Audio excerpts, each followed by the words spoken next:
Salut! Mă bucur că asculți podcastul Ciripituri de la STURZ. Aici povestim despre bunăstarea familiei, despre drumul devenirii ca părinți, dezvoltarea sănătoasă a copiilor și pedagogia sistemică STURZ. Îți dorim să găsești resurse utile pentru sănătatea și bucuria familiei tale.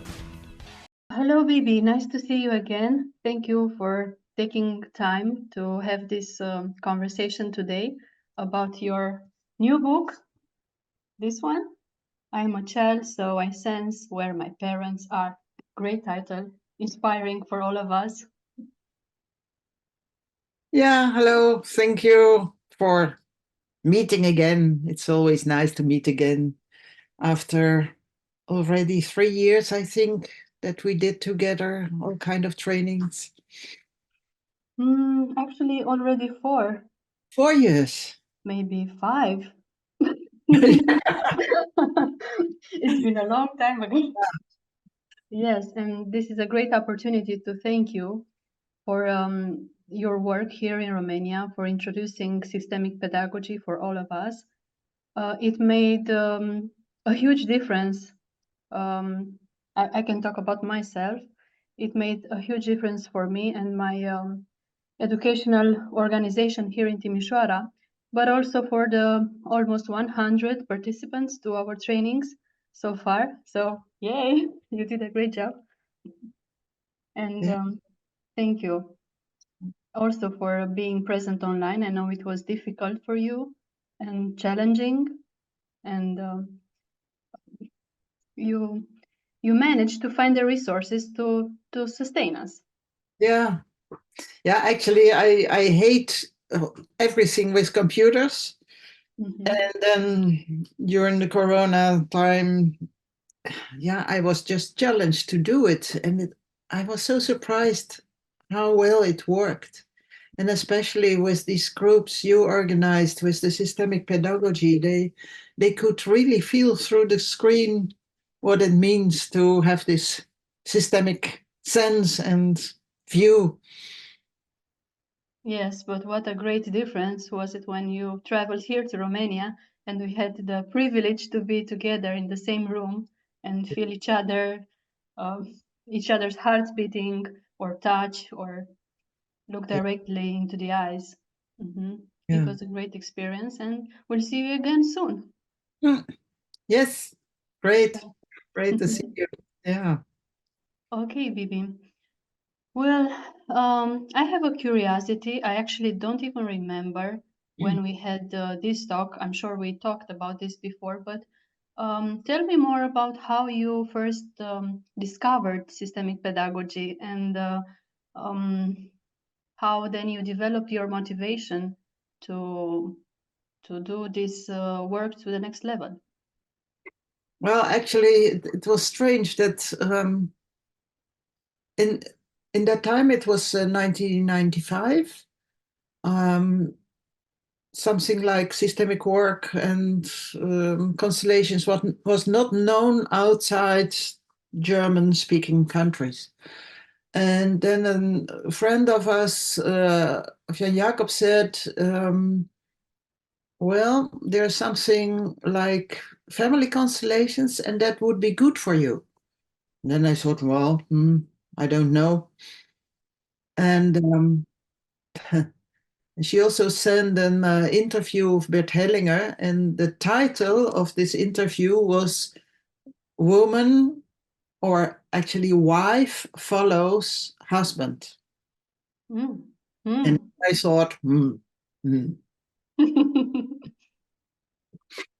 and what Bert Hellinger had been a priest, so what can a priest say about that? So I tried to read it. It was in German, and it was very difficult for me.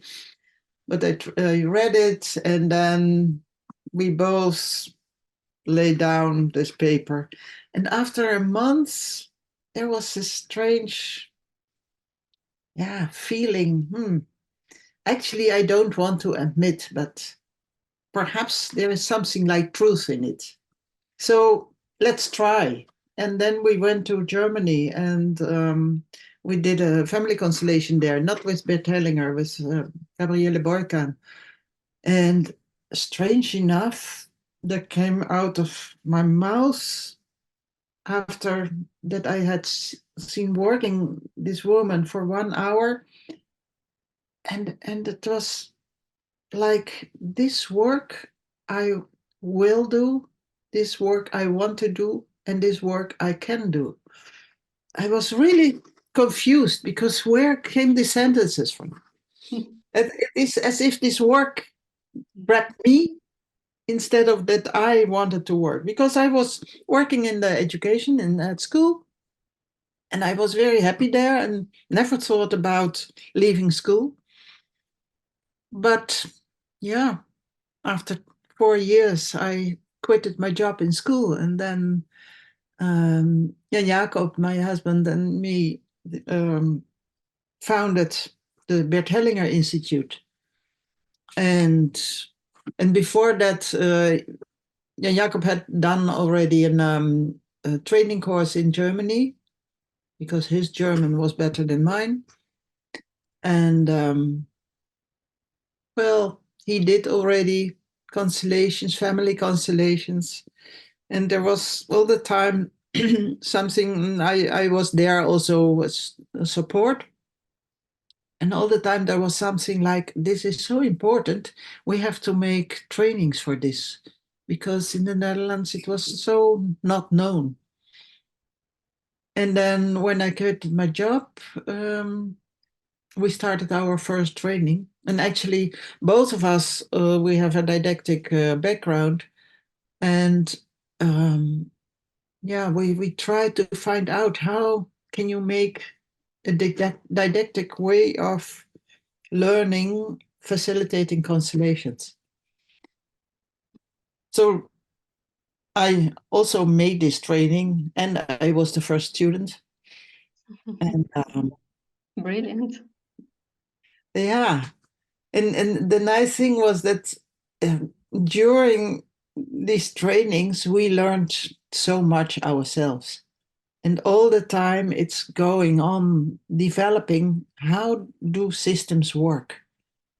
And actually it's not, I'm still not learned, how do you say that, I'm still not ready with knowing how systems work. When I say a system works like this, then I'm also still curious. And what will I say in 1 year? Because it will developing and developing and developing. But you already developed so much at the Bert Hellinger Institute in Netherlands. And thanks to your work and Jan Jacob's work, we now have several books where all this work is documented and teachable to other people. And this is amazing. I also love the fact that you managed to develop the part about the systemic coaching, or working systemically without doing necessarily a constellation. Yeah. It's not that we don't need both of them and we cannot use both of them together, but separating them to me brought a different perspective. Yeah. Like a kind of working with both of them, depending on what we need, or what is needed in that moment in our life. Yeah. It helped a lot. And that was the interesting thing. I really love to do constellations because it's, yeah, some people say it's magic. I don't think it's magic, because it's just very clear logic if you know how systems work. But there was already in a very early stadium that I said, I think in 10 years we don't need that constellations anymore, because through the constellations we learned so much about how systems work. And actually, there were a lot of people from the educational field asking me, and when are you going to do constellations for schools? And all the time I thought, no, constellations in the classroom, that doesn't fit. And then I think it was in 2005, I started the first training for schools, the systemic pedagogy, without doing constellations. And actually, I think that was the first international, I think also international, the first training, systemic looking without constellations, without learning to do constellations. And it was a training with the teachers, I imagine. With teachers, yes. Mm-hmm, mm-hmm. First was it with teachers, and later on it became wider, like the systemic pedagogy now, everyone who works with children. Mm-hmm. And later on, also by accident, we started to coach systemically without doing constellations. And then we also made there a training for systemic coaching without constellations. And that's all about, the knowledge of the theory, although the theory is just what we saw phenomenologically from how systems work. And we learned it through constellations. Mm-hmm, mm-hmm. And after offering the first trainings in systemic pedagogy, what insights did you gain, and how did you manage to develop further? Because I know it wasn't easy at the beginning for people to understand. Yeah. And for me, it was also not so easy. And also for Bert Hellinger, it was not easy. He was just all the time developing. And he was also criticized because sometimes he said something and then the criticizer said, well, last week you said something different. Mm-hmm. Yeah, he was all the time curious to open up, and perhaps it's different than I thought. And yeah, I think I am addicted to learning. So it's so nice to always being curious, and perhaps it's different than I say. And then the other way, it's awful because now I've written it in a book, and then perhaps it's different, then I will have to delete some things in my book, perhaps. So it was already with the translation to English that I thought, now I would say it different. Shall I do it different in the translation? No, it must be a translation of this book. Mm-hmm. Well, this is a great indicator that we continue developing, growing, and discovering new ideas. Yeah. Yes, so it's And fine. that's the typical thing of learning. Mm-hmm. But actually, when you want to be open for learning and developing, all the time you will become disloyal to what you learned before. Mm-hmm. So translating this book, I felt, do I have to be loyal to what I have written 3 years ago? Or shall I change it? So I felt already, this is what I said. Shall I say it now different? Thank God you came to a point and decided to stop and print the book because we need it as it is now. Yeah. And you can go on writing the next one and so on. Yeah. Not a problem. I love the title. I'm gonna read it again. I'm a child, so I sense where my parents are. Amazing. Yeah. And the title came from a little boy. And Because and the second subtitle, keeping you and your children in a good place. Tell us more about the title. well, if people advise you how to write a book, they say you have to start with a title. And I had no idea how to write a book, so I just started writing, and I didn't know how to make a book of it. So I gave myself the allowance just to write and not to make a book of it. And later on, I found out, oh, these are a lot of articles and perhaps I can make them to a book. But I still had no title. And then I was with friends in a museum and with their 3 children. And the little one, I think he was 7, was together with me. And this is a nice museum with all kind of places where you can be lost. So we lost their parents. And there was a moment that I thought, well, we have to go out to museum now. So I asked him, do you know where your parents are?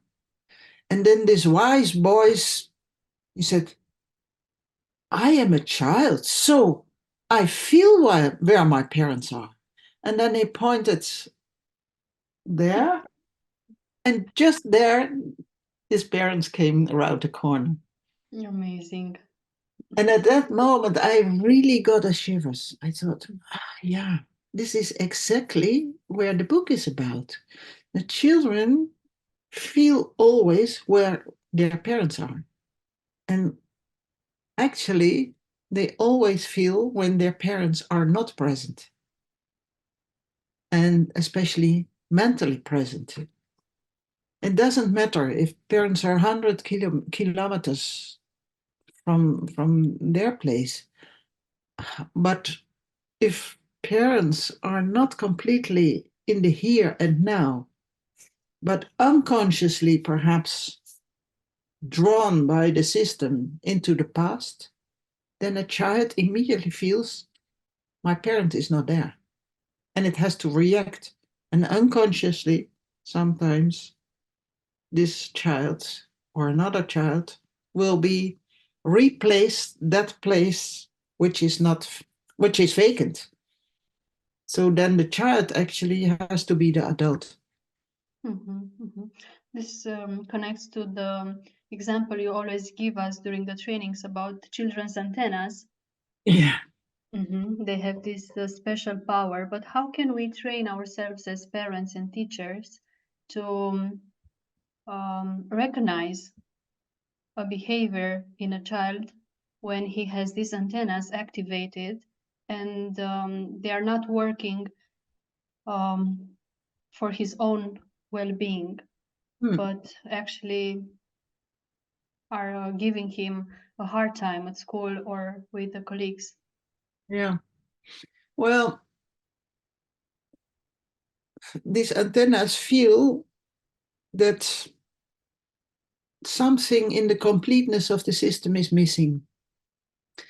And it is completely unconsciously. You never can blame a child. And then it can be drawn into this vacancy. And when we think about the behavior of a child and it is strange behavior, then we adults do not understand this behavior and why is this behavior and where is this behavior reacting on. So as soon as you think this is not logic, that this behavior is now here, then you can think, perhaps this behavior is working hard to make the system complete. And perhaps I have to say something about this instinct of people, of human beings. There is an instinct, and this is a very, very basic old instinct from animals of a herd, that if there is danger, for example, there is a wolf coming, then every animal of a herd knows I have to be inside this herd. That's the best way to survive. Outside hooves and teeth of the experienced animals and the inexperienced animal inside. And then the whole herd can flee or fight. And there is also something else, and I often compare this with a history book. No, first of all, I have to say something else. If we people have an experience in life, a traumatic experience, where we cannot live with, what we do is we put it in the unconscious. So when I make this gesture, often it's in the belly somewhere. Uh-huh. And then we really try to not be confronted with the pain or the shame of that experience. And the strange thing is, this is also going into the genes, and the next generation immediately feels, we should not talk about this, because these antennas of the child know there is something missing. But don't talk about it, because then our parents will be unhappy or they can't live with it. So immediately the child unconsciously is already busy with surviving in the same way, because if he not is surviving in the same way, he does not belong to this herd. And then he's outside, and then the wolf comes and has an easy meal. Mm-hmm. So as soon as we human beings suppress something and let not allow, then I often use the metaphor of a history book, that the system is like a history book. And the system just wants to be complete and wants to have all the history chronologically in the history book. But if we have a too painful situation and we tear out this page, and this history book will open every time on this part where the page is torn out. Mm-hmm. So what children unconsciously do, or they do not, but what the system does, they grip, they take a child and let this child have some behavior, and this behavior actually tries to bring in this torn out page again, or this torn out page in the picture. But this is strange behavior, and often this behavior is also irritating us adults. And then we say, no, this behavior is not allowed. We have to correct it. And of course, sometimes you have to correct the behavior of a child when it is irritating. But it is different if you first look at what is the message of this behavior. Let's name some. Sorry? Oh, sorry. No, I was wondering if we could give some examples of strange behavior for people to get more in touch with how children are in the service of the family, actually, or the system. Yeah. And actually, it is not, we all have been children, and we still have sometimes behavior that we even do not understand ourselves. But yeah, well, it's logic that when I hit you and I hurt you, that you will cry. That's a logic reaction. But when a child all the time is crying and you cannot understand why is it crying, there's no physical thing I did not do. What is it? What is triggering the crying? Or you also can think about, learning difficulties. Sometimes a learning difficulty like ADHD. You can think of, okay, this is something not good in the brains of the child. But you also can think about, perhaps the ADHD is working hard to bring a page back in the history book of our past. So sometimes this ADHD or dyslexia or whatever is unconsciously connecting with For example, a grandmother who was not able to go to school, or for example, violence in the family, violence in the community, because the system can be bigger than the family, can also be a country, can also be, for example, in the Netherlands, a lot of learning difficulties in the generation of children now is actually still working for the grandparents or the great-grandparents in the Second World War. Because there were still these difficulties with perpetrators and victims, and you have to survive, and you have to keep your mouth. And sometimes there were too difficult things to live with. So a lot of pages, not only individuals, but also the whole country, the state of the Netherlands torn out a lot of pages of the history. For example, the history of the Netherlands with slavery. This is still a very difficult topic in the Netherlands. Now, what comes to my mind, how could we connect this issue of sensory disorder to our history?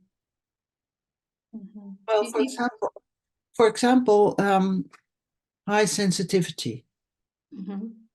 High sensitivity is a very nice thing to have, and it is exhausting because everything around comes inside. So it is as if those people do not have anymore the possibility to close up for themselves.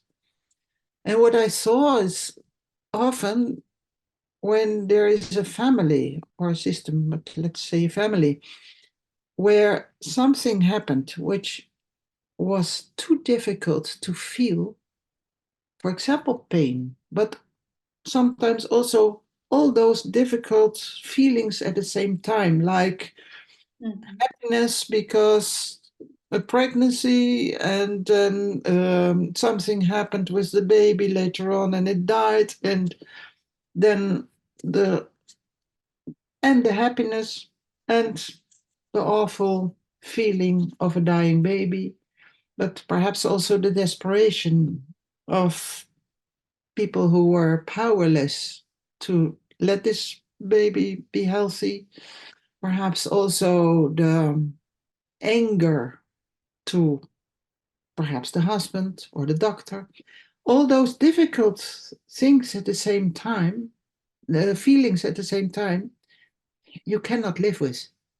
So sometimes then all the feelings were suppressed. And then when this happened, for example, with a great-grandmother, then often somebody is speaking, or the later generations are speaking about this woman as a harsh or hard woman or bitter woman, because she had no warmth. Then we can also see it, she had to suppress her feelings. But this family system is 1 or 2 generations, okay, they have to survive. But then when there are, for example, grandchildren, then the system says, well, they're grandchildren, so that's the proof that you survived. Let's go on living. And now these feelings may be there again.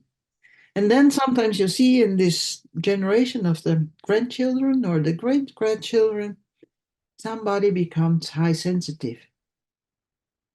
It is as if all the senses, all the feelings who had to be suppressed all those generations long come out. And everything has to be felt.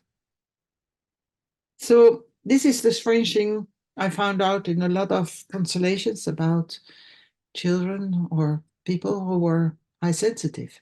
And this makes me curious, And I want to ask you about how do you find not the proper, but that internal attitude to accompany a parent in exploring this wider field without letting him have expectations that the child will stop having that behavior, or that the Yeah. treatment will Yeah.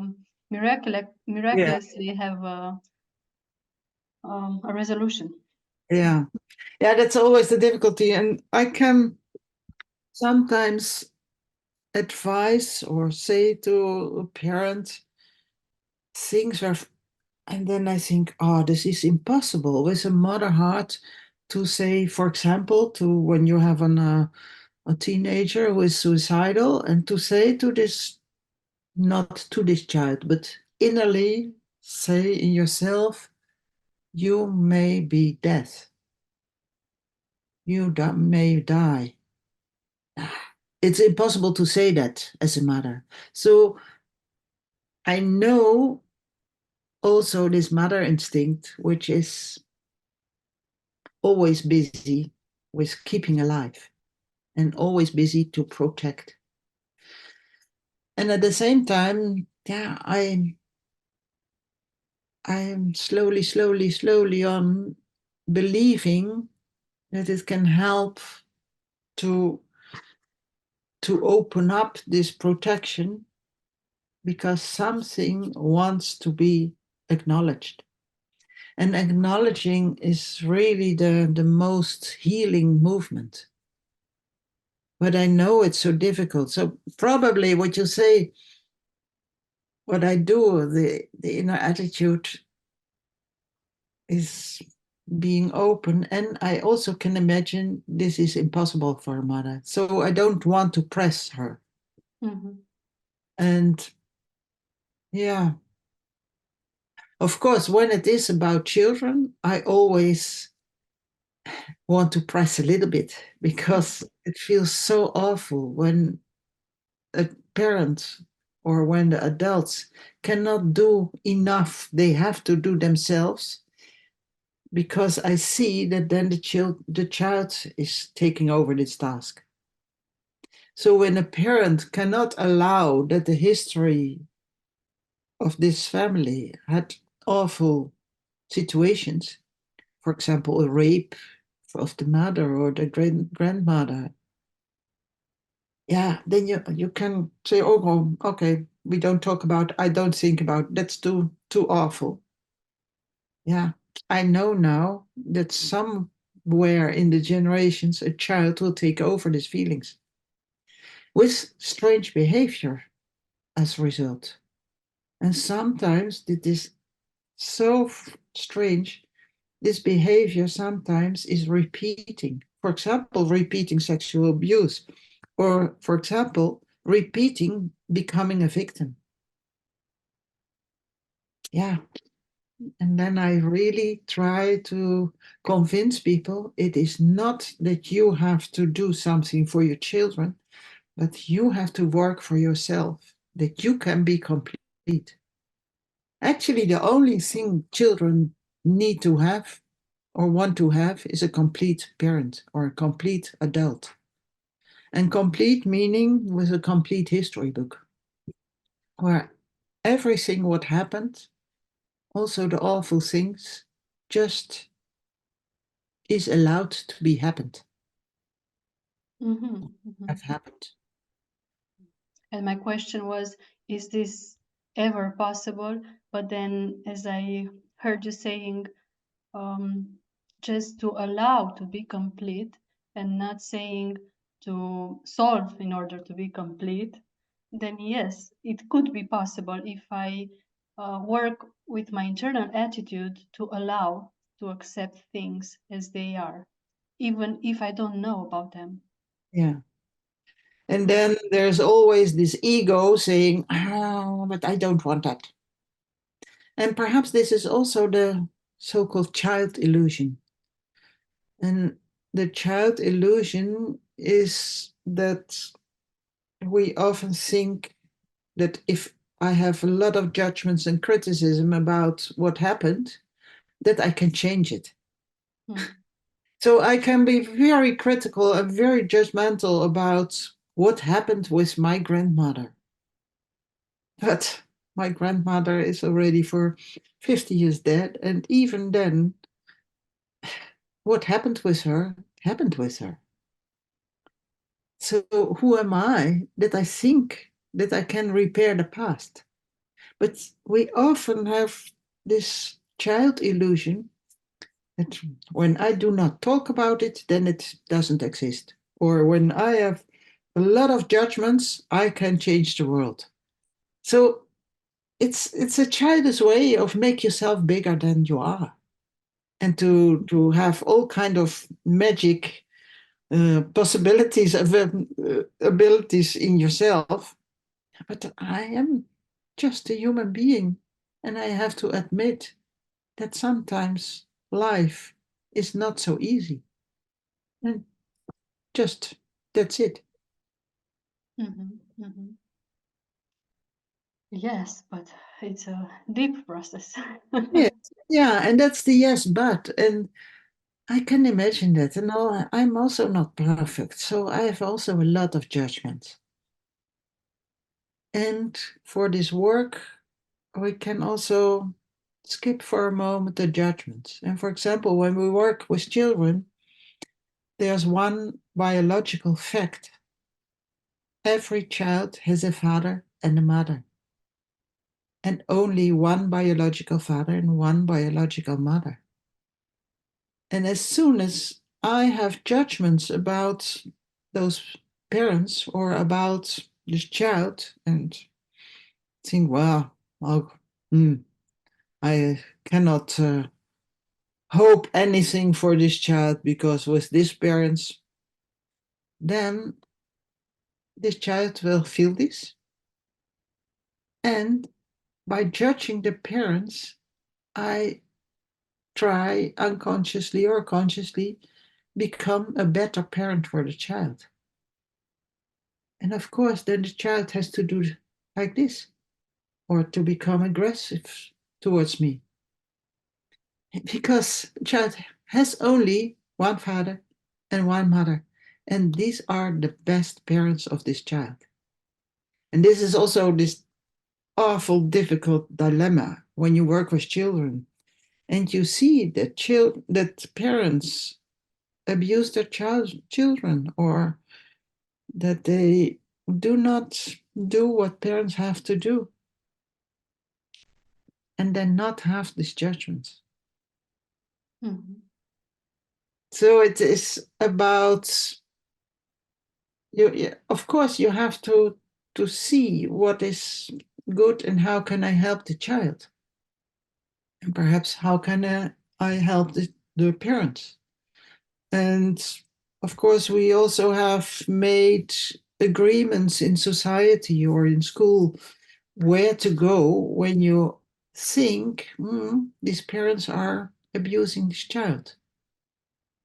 And then you can hand it over to this trust person, for example, and this will inquire what's going on, and perhaps the judge will judge. And this is the profession of the judge and the lawyer. But I only work with this child as a teacher, or so yeah, I sometimes really have to think about, yeah, it's not my profession to judge, it's my profession just to be present. That's the only thing I have to do. And of course, every profession, like a teacher, has function, and the function is written down what you have to do. But often, what is not written down is the most important, that you are there present, mentally present. Mhm. This also speaks to me about the order in the system, and maybe this is also connected to the subtitle of your book, keeping you and your child in a good place. This is Yeah, what you mean by a good place, actually the principle of order. yeah, Ah, okay. yeah, yeah. And this is what we also learned, that in every system is an order. And this order is also the safety principle of this basic instinct.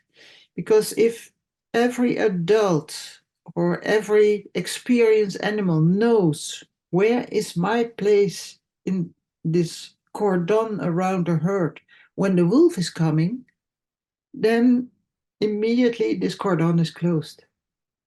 But if there are still two animals or two people fighting, I think that's my place. No, that's not my place. No, that's my place. Then the wolf has already coming in.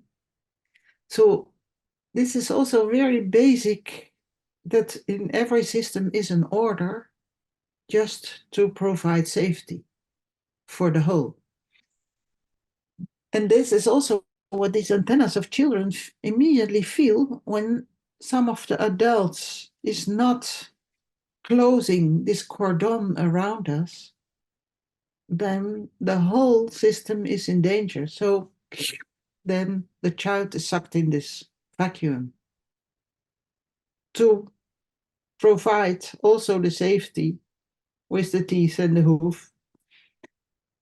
So immediately when a child feels the history book of an adult is not complete, or perhaps it feels my teacher or my parent is not in the here and now, then it will be sucked in and become on the place, on the position of parents.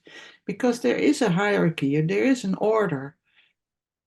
Because children are, we human beings need so much time to become adult, that the children need someone, at least someone, that can provide the safety. So perhaps not the whole herd, but also one person, one adult person needs to be complete. And as soon as something is torn out or pressed down, the child will feel that. And children can carry the whole world. So they just do, and they translate it in, this adult is not able to provide safety, so I will do it. Or poor adult, he or she cannot handle the situation. I will take care of this adult. So sometimes this child is sucked in the vacancy on the level of the parents, and sometimes on the level of the caretakers of the parents or the grandparents. So when you are grown up in a position like that, you get a lot of qualities. So it's not always bad. And for a child, it's just how the child is growing up. Only when this child becomes adult, then often it only knows the world from that position.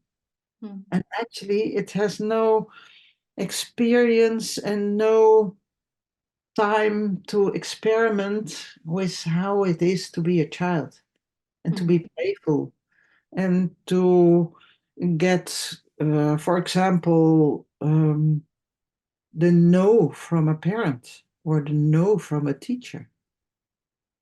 So sometimes these children who became the caretakers or the parents, sometimes when they are adult and they are working and they have a boss or a team leader, it's difficult. So often those people have a lot of judgments. I'm better than this team leader. This team leader, he is not a good leader, or she is not a good leader. So immediately, again, this pattern of becoming bigger, higher than the one you judge is coming in your work again. Tell us more about how we can recognize in a child behavior when he's not in his own place as a child, but rather in the place of the parents or grandparents. Well, sometimes we have an expression in Dutch language. Sometimes people say, my child or the child in the classroom, so easy. It is as if you have no child. Him is the Dutch. So children who behave like adults, we feel as, that's easy. Because we don't have to look after them. They can handle everything themselves. That's funny because we, as parents, usually say this laughing or being. Yeah. Oh, it's so easy. Yeah. Yes, we're Or pleased to have this sometimes, kind of kids.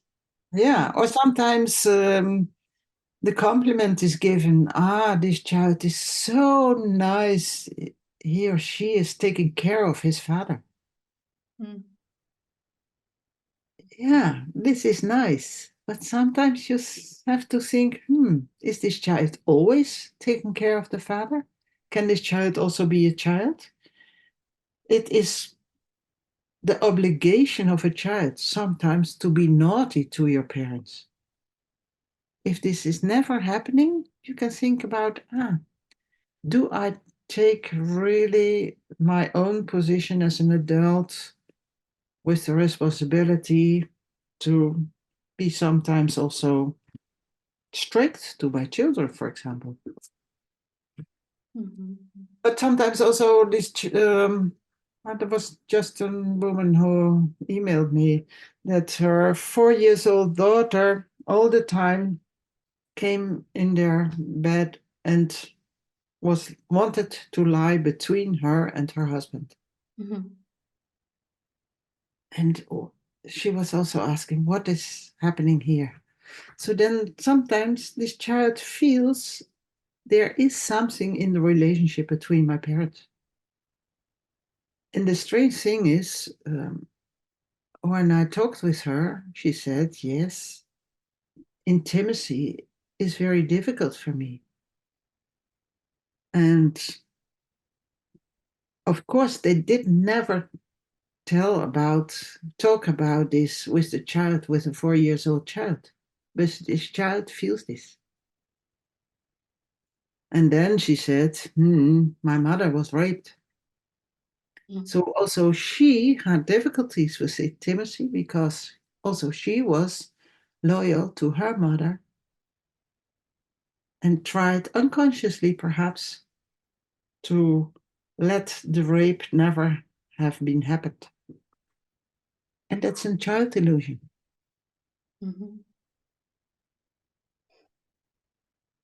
Yes. So there can be all kinds of, you never know when something happened, like the rape of a grandmother, you never know what kind of behavior will be the result. But if there is strange behavior, strange in a way that you cannot understand where is it reacting on, then you can think, what were the difficult things in our history where the pages were torn out?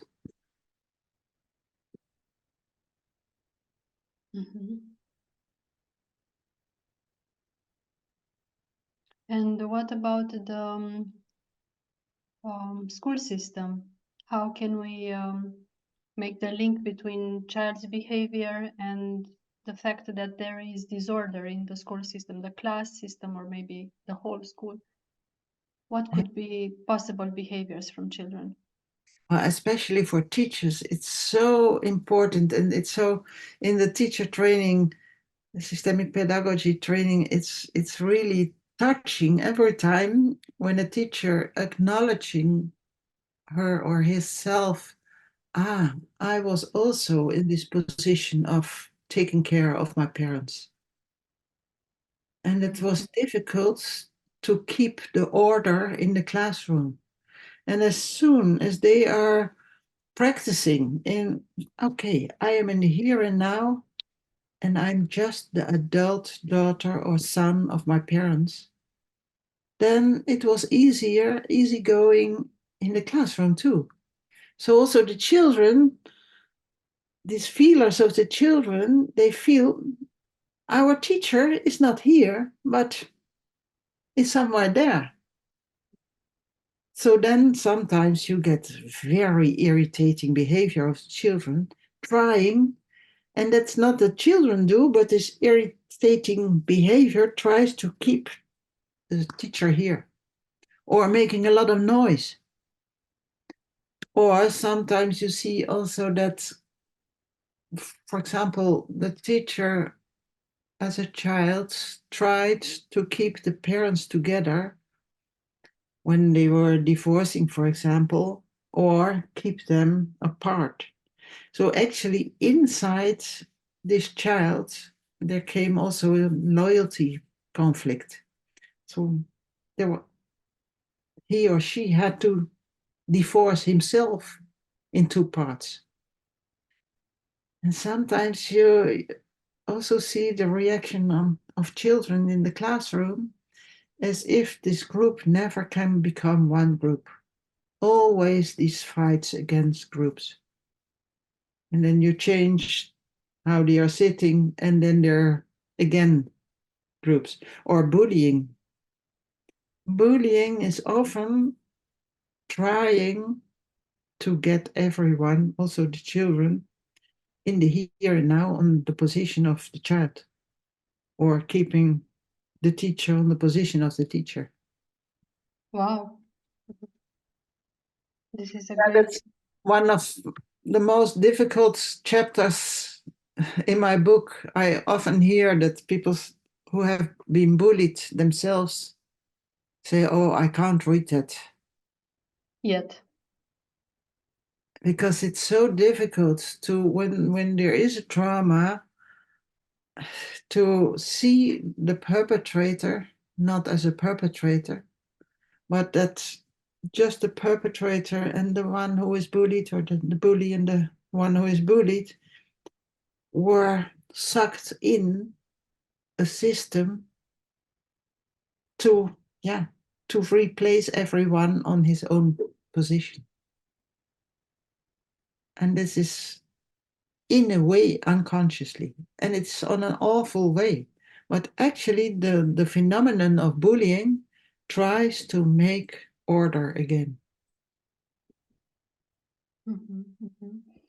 This brings a complete new perspective for teachers, because often I hear that they are criticized by not developing new methods of teaching for the new needs of the children. And I'm smiling because I can admit there are new needs for the new century that we are living and the new global context, but basically they are the same needs as always, fundamental needs. And actually all we need to do is to work with our inner attitude and educate ourselves to see systemically and to perceive systemically, not to develop hundreds of new methods to maintain children's attention, or to keep them focused on what they are doing, or stopping challenging behavior. And I know there are a lot of trainings in this area, and I find them exhausting for teachers,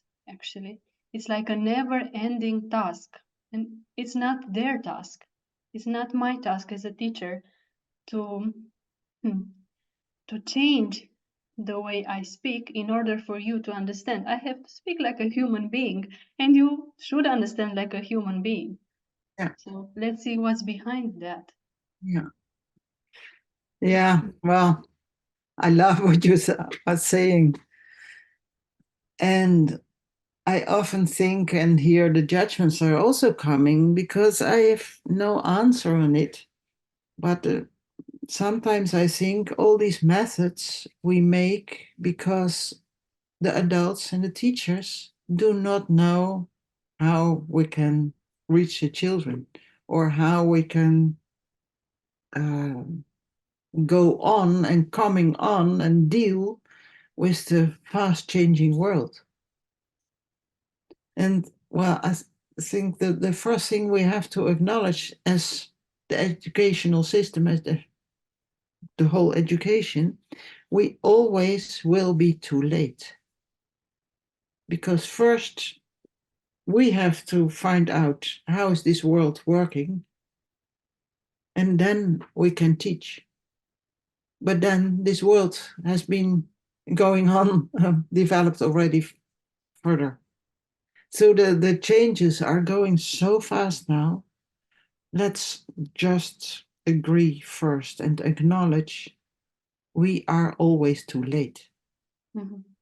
And then it's sometimes easier to go on Yes. with these changes.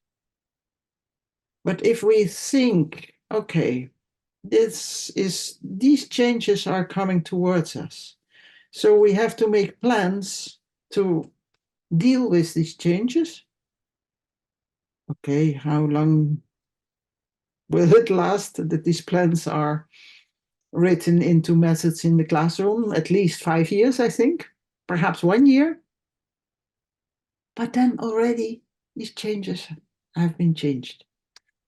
And in the thinking of, okay, these changes are coming towards us and we make plans, we go out of the order. We think that we can control how the future is coming towards us. And at this moment, I also like to make plans for next year, because then I try not to feel the fear what can happen in this year. And for example, now with the war in Ukraine and the war in the Middle East, sometimes I really am afraid, well, perhaps next year everything is different. But I don't want to think about that, so I make plans. Mm-hmm. Mm-hmm. And for example, towards children, I, in this not wanting to feel my fear, then I say to children, everything is okay. We will take care of you. Nothing will happen. And this is a lie. Yes. And children feel this is a lie. And often then you get this strange behavior of aggression. Aggression. Aggression. Mm-hmm. Mm-hmm. Or rebellion. Or children who do not do what the teacher is saying. Mm-hmm. So when we are telling the children that everything will be fine, or it's okay, it's not your problem, don't worry, but this is not the truth, the child might have this kind of behavior of aggression or rebellion or other strange behaviors. Yeah, and then it is as if thinking, and it's linear thinking, you never know. But I think when I see all this aggression in schools at this moment, and for example, the shooting and the fighting in schools, I'm always thinking, why? Mm.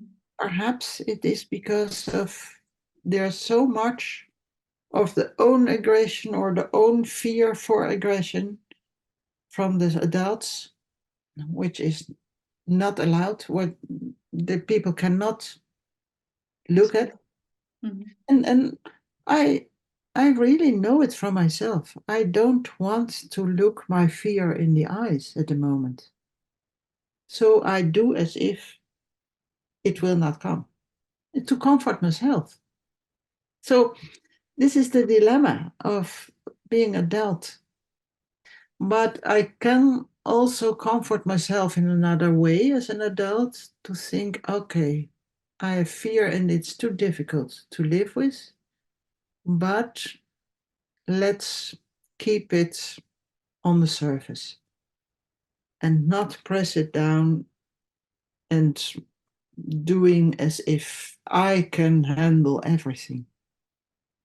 So the acknowledgement that I cannot handle everything is already an opening movement. Mm-hmm. Mm-hmm. And what I found very useful during the training was this meditation with full empty center. Yeah. And this meditation is a method, a way to connect yourself with your background, with your history book, and to allow that there is a lot in your history book that you still do not know because the pages were torn out, but that you also acknowledge, okay, it's not my task to bring in that pages. Just acknowledge, okay, I have parents, I have grandparents, I have great-grandparents, and they all had their history. And sometimes it was too difficult to live with that history, that situation. So they didn't talk about it. And I have no information about it. But as the grandchild, I feel there was something. Okay, this was the way how they could survive. And thanks of that they survived on their way, I exist. So this meditation is really giving yourself a background and the security of that you have a background, and also that I am only the daughter of my parents, and that I cannot try to make their youth better than it was.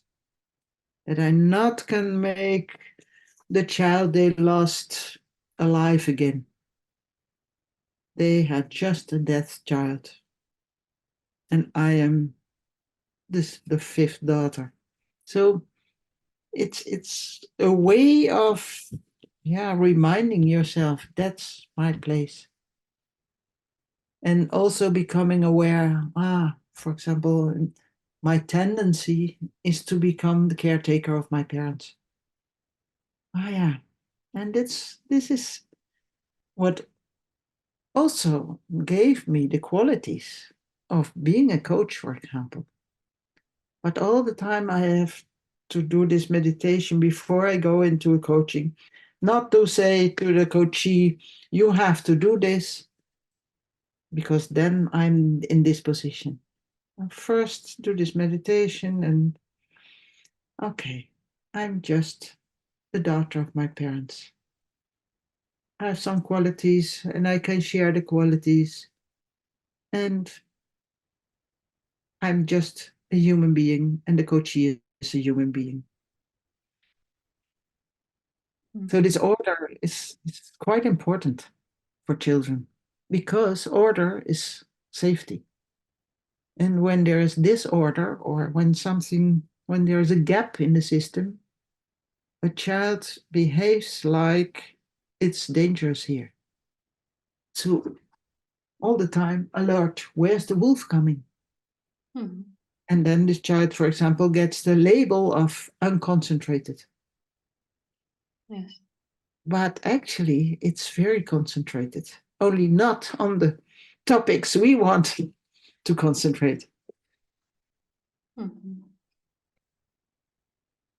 So the first thing you can do as an adult, as a parent, as a teacher, as a caretaker, is to think about, when I do my work, what is my position?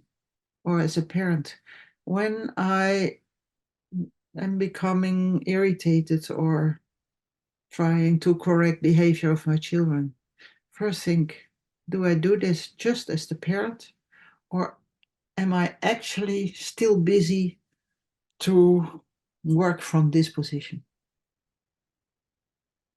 You meaning from the position of being the mother of my mother, for instance? Yeah. Because then I'm not present. As the mother for my own child. Yeah. Sorry. Yeah, it's hard work. Yes. And children are awful creatures, because they all the time challenge you to be in the here and now. So it's fine to be exhausted at the end of the day after spending the time with your child, right? It's a good symptom. Yeah. We've been hard at work. Yeah, we often have the thought that we all the time have to do to act something, to do something with our children. And it's not the case. We have to be there. Yes. And nowadays you see it so much when parents are on the telephone. Mm. Often then the child gets irritating behavior. And then the parents say, no, I'm busy with an email. Again, the child is screaming harder. Until he's taking his own phone. Yeah, and then it's often that the parent gives the telephone to the child because then it's silent. But actually the behavior was, dear mom, dear dad, be here. I often use this example when I hear parents saying that I don't know how to play with my child. I need to learn, or give us some ideas to do something at home.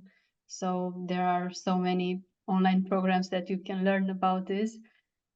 But what I discovered being a mom was just all that was needed was to be here and now and actually watch my child playing and then imitate that play. Yeah.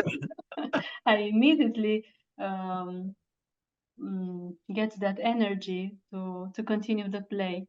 And Yeah. sometimes if I'm too tired, I also ask my daughter, tell me, what should I do now? What should I say? How should I act?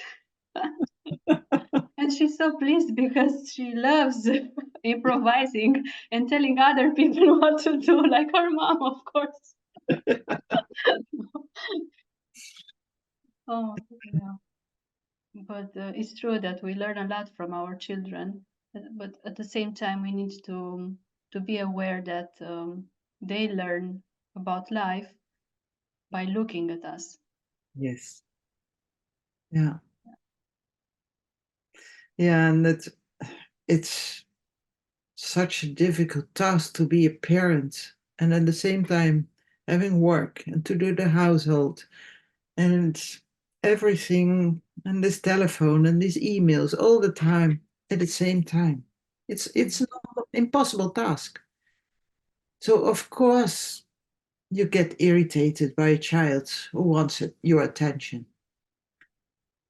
And sometimes it actually does not need attention, but that it is clear when you are there and when you are not there. But that there are moments that you are really there. So without telephone, without plans, just, okay, I'm here. And then you often see that the child doesn't need you. Then it's going playing by itself. And then often the reaction is, oh, then it doesn't need me, so now I can do my emails. No, then the child will come towards you. This is such a difficult task. I only know it now even as a grandmother, I don't succeed with it.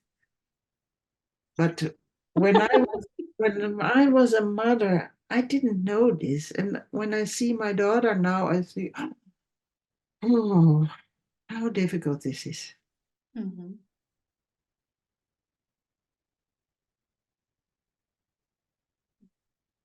Yeah, I think it's the most difficult task in life to be a parent. Thank you for saying this.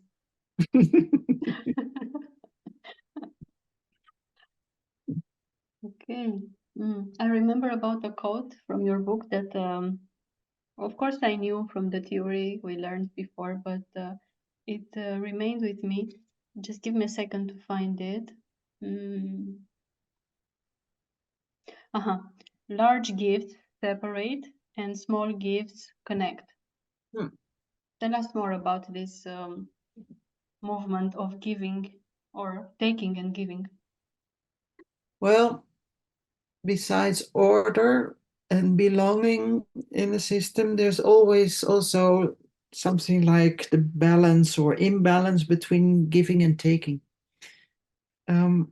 Actually, the function of children is just taking, and the function of parents is just giving. But when you are on an equal level, so adults together, and then there is this exchange which keeps relationships together. And when the one gives something to the other feels, now I have more than the other. There's a depth. So this gives the urge also to give something. And when you feel, this is a relationship, I like to keep it on moving, then we have this strange natural way of giving a little bit more than I got. So, and then the other one is again in depth and get the urge to give a little bit more. So this is how relationships can flourish. And for example, in work relationships, this is also the money you get, but also, for example, the security of having a job, the place that you can rely on is much more than only what you earn in money. So this is also when you give more than you are paid of, and when you give more and you have more qualities than you function ask from you, then it's difficult to stay in this job. Some people, and this can come because of the patterns where you came in as a child, think they only can give. They only have to give. For some people, or a lot of people, it's difficult to take. So when you do not really take in something from what you got, then all the time there's this guilty feeling, I have to give, I have to give, I have to give, I have to give. But Sometimes, how do you know that you are really taking? yeah, I always say it in this gesture. When you give me something and I receive it in my hands. But when I have difficulties I don't know what I have to give you back. How can I compensate this? Then often it stays in my hands and becomes heavier and heavier and heavier. When you really fulfill this movement of that you get something, that you receive something, and you take it in, then you also feel this guilt. Now Adina gave me something, and I have no idea how to compensate. And sometimes it's in these little things. You can give me a hug, and I can give you a hug. But perhaps you give me a compliment, and then I think, I don't know how to compensate this. And then we often do not dare to take it in. And then it stays there in our hands. And I feel more and more guilty feelings because sometimes other people also give me something and I do not really dare to take it in. Yeah, it's difficult to find out how can you feel this, but I think this feels as fulfillment. Mm-hmm. And now about this big presence divide. Sometimes we get such a big present, or we feel it as something big, and often that is because we do not dare to take it in, that we think, I have to compensate. And I have no idea, I have no clue. This was such a big present. I have to give €1,000 at least to compensate this. Well, if you get €1,000, you think, I have to compensate this. This is impossible. So perhaps this is a good way not to look each other in the eyes anymore. And the relationship goes out of each other and with a big disbalance. And it's often the big disbalance we cannot look in the eyes. This is this guilty feeling. And if you really think about good friendship, you don't have to give such a big presence to the good friendship. But now and then a talk, a telephone call, now and then a flower, or something you know the other loves to do. But if you give these big presents, for example, when parents give very expensive presents to children, yeah, this is wow. And I can say to my friends, I have this present got from my parents. But actually, it's not fulfilling what a child needs from a parent. And it's only love or attention or being looked in the eyes. It's a difficult question. How can you feel this? I think if you can make this gesture and feel what happens, it looks like, this is nice, this is about love, but it is also about guilt. Because now I really take something.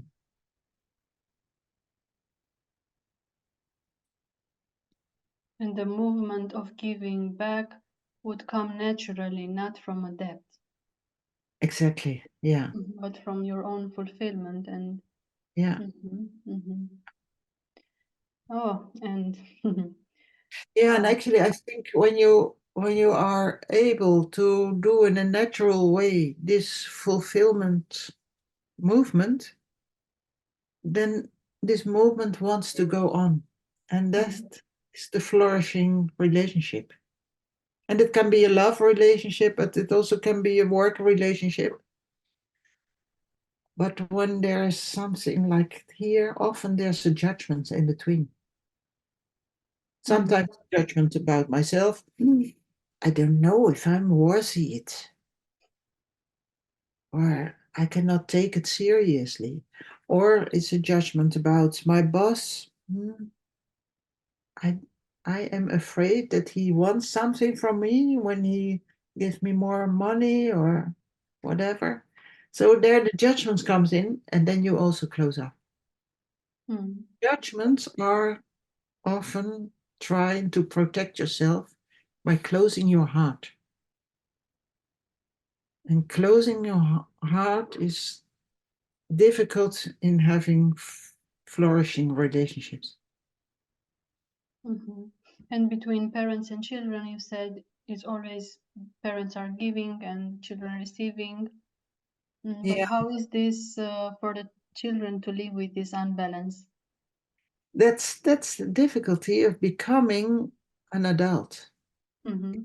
Really have taken as a child, and when it was normal and without judgments, that you really took everything your parents could give, then the child can be able to have normal balances in relationships, in equal relationships. But if there is the thought of, I have to compensate my parents for what I did, for what I got, well, already with that thought, it becomes the parent of the parents. So it can be so subtle, but sometimes you say something as a parent, but we often do, for example, in the education, we say, if you are cute, or if you have nice behavior, then you get a sweet.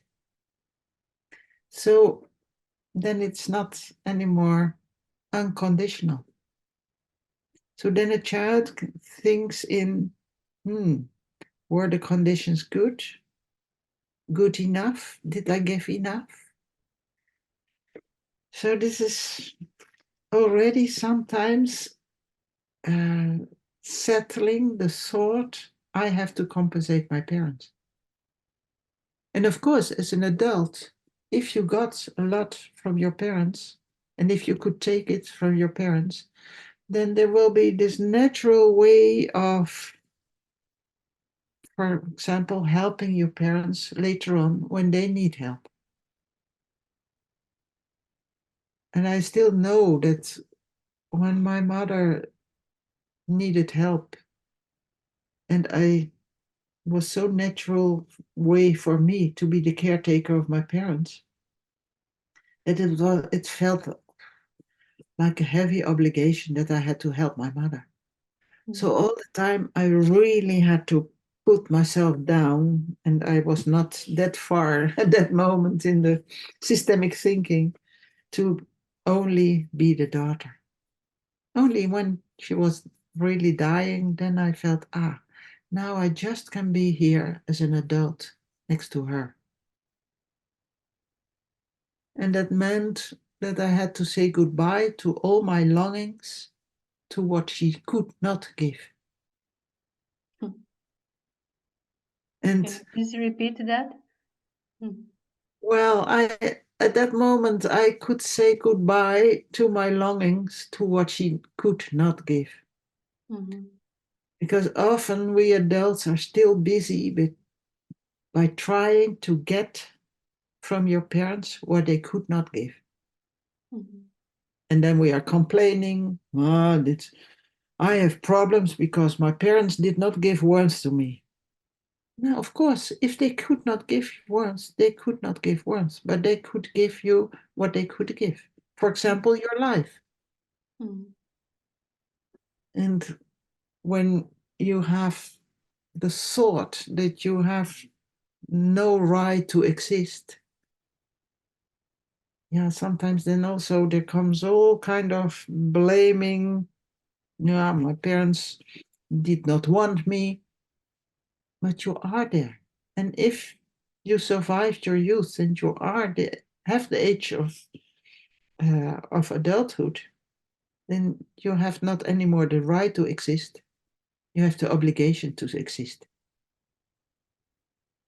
And then you can give yourself that what your parents could not give. This is a tough one. Tough one. It's really a tough one. Yeah. And often we are looking for a partner and ask from this partner to give what your parents could not give. This also doesn't work. Of course. Okay. Wow. It's already time for us to close our nice conversation. But before that, it's nice to hear what the topics you bring in, because I wrote this book 4 years ago, and this is in this book. Yes, that's right. This is in this book. It's good to remind me myself. So this is your nice book with this beautiful shower here that invites us to dig deeper in the theory and practice.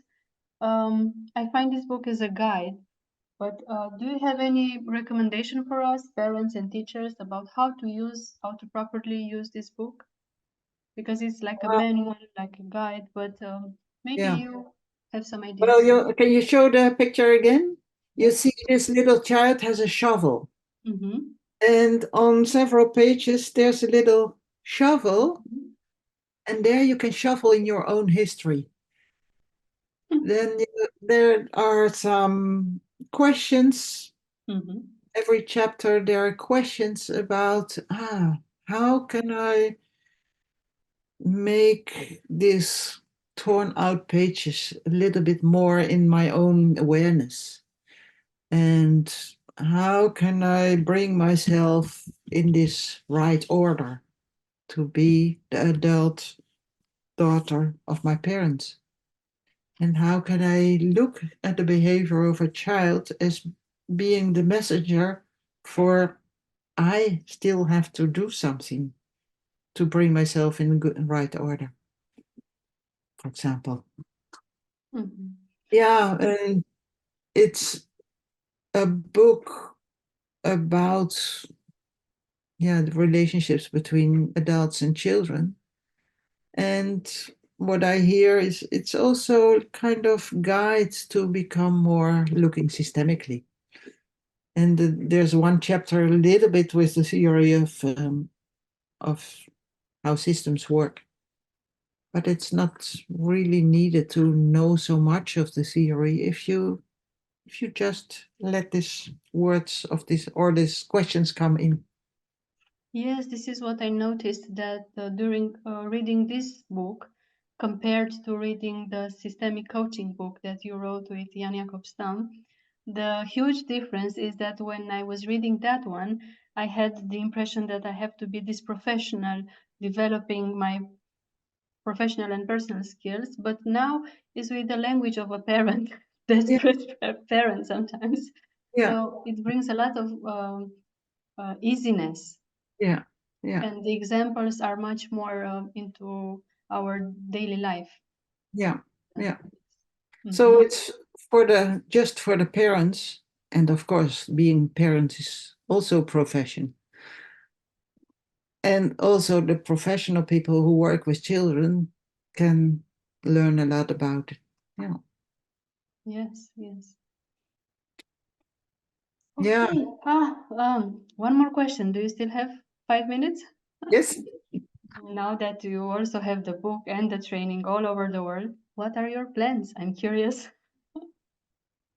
Well, when you have plans, God will laugh at you. Of course. Mm. My short-term plans are to say more no to people who want to be coached by myself because I have not enough time for that, and to have more time for myself, to enjoy life and to enjoy my grandson, for example. And I have not enough time for him now. And yeah, often people ask, you're 70, how long will you work? I don't know actually, but I like to be in contact with people, and I like it to share what my experience is, and to learn, and to to add more to this experience. Oh, it's ongoing research. Yes. Okay, great. But I don't want to say for long term, Mhm. just for short term. Trying to learn to be in the here and now. And that's still difficult. Back to basics. Back to basics. Yes. I like that it is raining now again because we saw some new grass, so it needs rain, and it's spring, and I want to be in the garden and to outside. That's what I want to enjoy. And I Yes, hope for some. you always mention your garden, and Yes. when I have strange ideas to propose you something new to work, then I remember that you love to be in your garden and with your grandson. Yes. And Yeah. this also reminds me to be in my present here Yeah. and now. Yeah. Yes, preparing to give birth for the second time. Next week probably. Yeah. I just was thinking, oh, I hope the delivering will not be in the weekend that I'm there, but you never know. We'll see. We will deal with it, whatever happens. Of course. Okay. Thank you so much, Bibi, for your time today and also for your work here in Romania. You are very welcome here with us. And this taking from you finds its completion and fulfillment by naturally giving back to the world. Yeah, that's nice. Yes. Okay. Yeah, that's really fulfillment, that this flow is going on and not only between us two. Yeah. Thank you. Thank you also for Thank you. this Thank nice you. talk. And see you soon. Yeah. Thank you. Bye-bye. See you soon. And good luck with your belly and whatever is happening inside.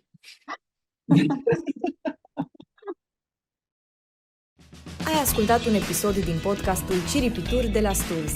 Dacă îți place ce ai auzit, te invit să descoperi și celelalte episoade. Iar dacă este util, dă-ne un share.